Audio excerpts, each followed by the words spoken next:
सर्दियों में कौन सी बीमारी ज्यादा होती है? स्ट्रोक कितने प्रकार के होते हैं? स्ट्रोक के लक्षण क्या होते हैं? संकेत क्या होते हैं? क्या आपको पता है सर्दियों में स्ट्रोक क्यों ज्यादा होता है? स्ट्रोक से बचाव के लिए क्या क्या उपाय किए जाने चाहिए? ऐसे कई सवालों की जिज्ञासा का समाधान करेंगे अजमेर के पंचशील नगर स्थित जाने माने क्षेत्रपाल हॉस्पिटल की neuro physician doctor Monika Sachan. साथ ही क्षेत्रपाल हॉस्पिटल में स्ट्रोक मैनेजमेंट के लिए क्या क्या सुविधाएं उपलब्ध है, इसकी जानकारी दे रही है डॉक्टर सचान। मैं डॉक्टर मोनिका सचान, मैं यहाँ पर क्षेत्रपाल हॉस्पिटल में न्यूरो फिजिशियन और मेडिकल सुपरिटेंडेंट के पद पे हूँ। और आइए आज हम सब न्यूरोलॉजिकल डिसऑर्डर के बारे में कुछ जानते हैं। मैम, सर्दी में न्यूरो की कौन कौन सी बीमारियां बढ़ती हैं? देखिए, सर्दियों में न्यूरोलॉजिकल डिसऑर्डर में सबसे पहला मैं नाम लेना चाहूंगी स्ट्रोक। स्ट्रोक जिसको हम हिंदी में पैरालिसिस या पक्षाघात भी कहते हैं। सेकंड होता है जैसे माइग्रेन, कुछ स्पेसिफिक तरीके के सरदर्द होते हैं जिनको कि हम इनमें से होता है जैसे साइनोसाइटिस इंड्यूस्ड हेडेक या माइग्रेन, तो वो भी ठंड में बढ़ता है। इसके अलावा तीसरी बीमारी में मेनली बीमारी होती है जैसे न्यूरोपैथी, पेरिफेरल न्यूरोपैथी। न्यूरोपैथी का मतलब नसों की बीमारी, जैसे झंझनाहट होना, सुन्नपन होना, या डायबिटीज पेशेंट्स में जो डायबिटिक न्यूरोपैथी होती है तो पेशेंट को झंझनाहट, सुन्नपन, पेन, ये भी सर्दी के मौसम में ज्यादा होता है। इसके अलावा वर्टाइगो की प्रॉब्लम जिसको बोलते हैं चक्कर आना, या फिर हम बोले एक जीबीएस एक बीमारी होती है, वो भी विंटर्स के साथ उसका एसोसिएशन होता है। एक बीमारी होती है मल्टीपल स्क्लेरोसिस, उसका भी विंटर्स के साथ एसोसिएशन है। तो बहुत सारी ऐसी न्यूरोलॉजिकल डिसऑर्डर है जो कि विंटर्स में कुछ स्पेसिफिक कारणों की वजह से बढ़ जाती हैं। मैम, टाइप ऑफ स्ट्रोक कितने प्रकार के होते हैं? स्ट्रोक देखिए क्या होता है कि स्ट्रोक, जैसे मैंने बताया कि स्ट्रोक को हम हिंदी में पक्षाघात भी बोलते हैं। स्ट्रोक जो होता है मेनली दो तरीके का होता है। पहला वो हम बोलते हैं कि स्कीमिक स्ट्रोक। स्कीमिक स्ट्रोक का मतलब होता है कि जो हमारी जो ब्लड वेसल हैं, जो रक्त वाहिकाएं हैं, उनमें जब ब्लॉकेज हो जाता है, कोई क्लॉट गया, वो ब्लॉकेज कर दिया, तो उसकी वजह से जो स्ट्रोक हो रहा है इसको हम बोलते हैं स्कीमिक स्ट्रोक। और दूसरा स्ट्रोक होता है जिसको हम बोलते हैं हेमरेजिक स्ट्रोक। हेमरेजिक स्ट्रोक का मतलब होता है जैसे दिमाग की, हिंदी में मैं बोलूं तो दिमाग की नस फटना। तो जब जो रक्त वाहिकाएं होती हैं वो फट जाती हैं तो हेमरेज हो जाता है, दिमाग में ब्लीडिंग हो जाती है। तो इस तरीके के स्ट्रोक को बोलते हैं हेमरेजिक स्ट्रोक। और मैं स्पेसिफाई करना चाहूंगी, ये दोनों ही जो स्ट्रोक हैं, स्कीमिक स्ट्रोक और हेमरेजिक स्ट्रोक, इनका विंटर्स में मतलब सर्दियों में जो रिस्क होता है वो बढ़ जाता है। मैम, इनके साइन और सिम्टम्स क्या है? देखिए, स्ट्रोक के साइन एंड सिम्टम्स को हम बहुत इजीली समझ सकते हैं एक सिंपल फॉर्मूले के साथ में। वो फॉर्मूला होता है B fast, BEFAST। B for balance. अगर किसी को लगने लगे कि अचानक हमारे शरीर का जो बैलेंस है, संतुलन है, वो बिगड़ रहा है, तो वो भी एक स्ट्रोक का लक्षण हो सकता है। इस ई फॉर आईज, हम आंखों से रिलेटेड सिम्टम। अगर अचानक आंखों की रोशनी चली जाए, हमें आंखों से डबल डबल दिखाई देने लगे या धुंधलापन होने लगे, तो वो भी एक स्ट्रोक का लक्षण हो सकता है। BE। अब आइए एफ का मतलब फेस, हमारा चेहरा।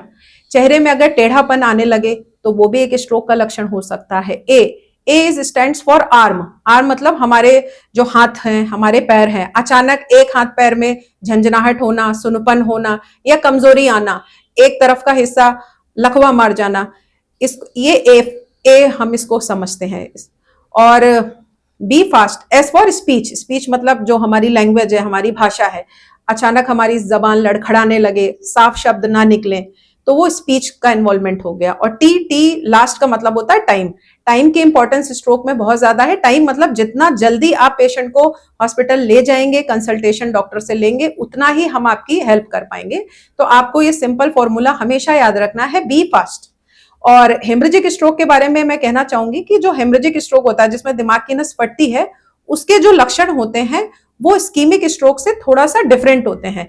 हेमरेजिक स्ट्रोक में सबसे ज्यादा जो इंपॉर्टेंट सिम्टम होता है अचानक तीव्र सर दर्द होना, एक ऐसा दर्द जो आपको जीवन में कभी नहीं हुआ, तो वो हेमरेजिक स्ट्रोक हो सकता है। मतलब दिमाग में सबअरेक्नॉइड हेमरेज हो सकता है, या और किसी अदर कॉजेस की वजह से ब्लीडिंग हो सकती है, या फिर अचानक सर दर्द के साथ उल्टी आना, चक्कर आना, फिट्स आना, मतलब मिर्गी के झटके आना, तो ये हेमरेजिक स्ट्रोक के लक्षण हो सकते हैं।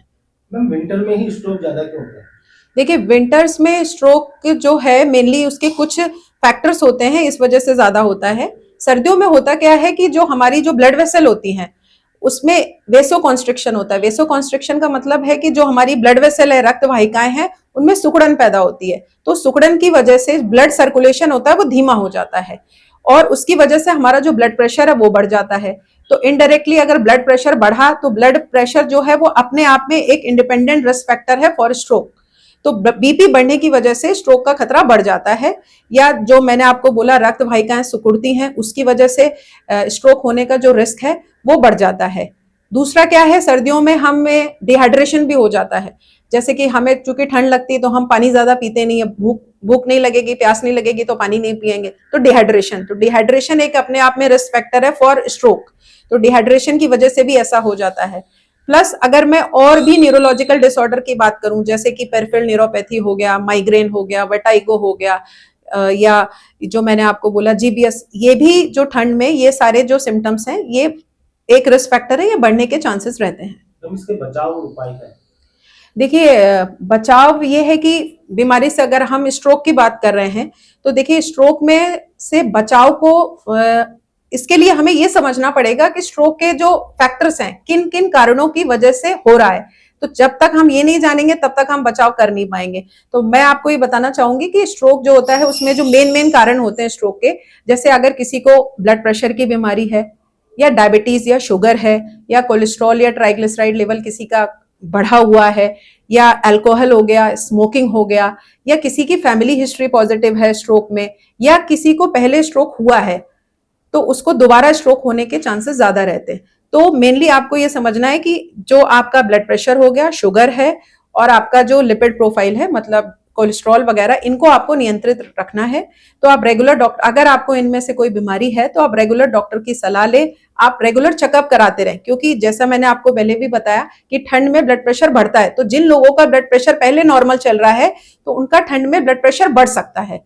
तो इस वजह से ठंड में आप बीपी रेगुलर चेकअप कराएं।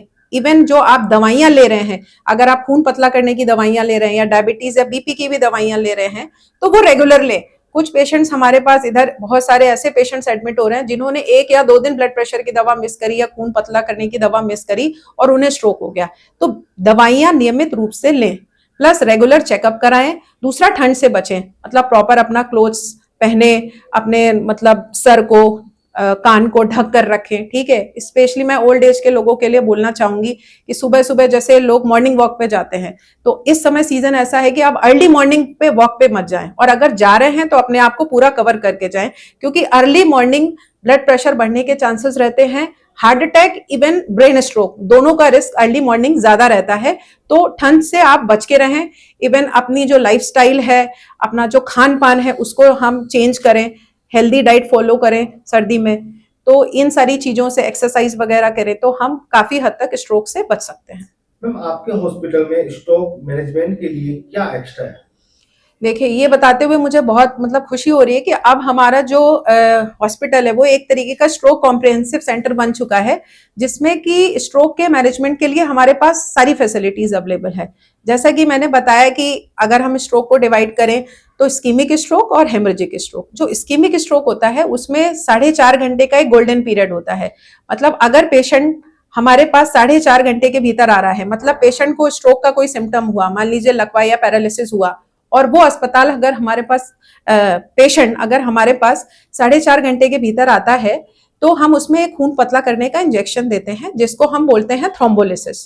तो ये थ्रोम्बोलिसिस न्यूरोफिजिशियन के द्वारा की जाती है, और ये हम रेगुलर ये इंजेक्शन हम अपने इमरजेंसी आईसीयू वार्ड में दे रहे हैं। सेकेंड, अब जो एडअप हुआ है एक्स्ट्रा क्या है, अगर जो पेशेंट हैं हमारे पास जल्दी आ जाते हैं, इवन 6 घंटे के भीतर, जो एक लिमिट होती है जिसको हम बोलते हैं थ्रोम्बेक्टमी एक प्रोसीजर होता है कि अगर कोई क्लॉट गया, इस्कीमिक स्ट्रोक क्यों हो रहा है, वहां पे ब्लॉकेज हो रहा है, तो उस ब्लॉकेज क्या है, वो क्लॉट की वजह से हो रहा है। तो अगर हम वो क्लॉट निकाल दें, वो क्लॉट कैसे निकाला जाता है, एक तार डालते हैं, उससे वो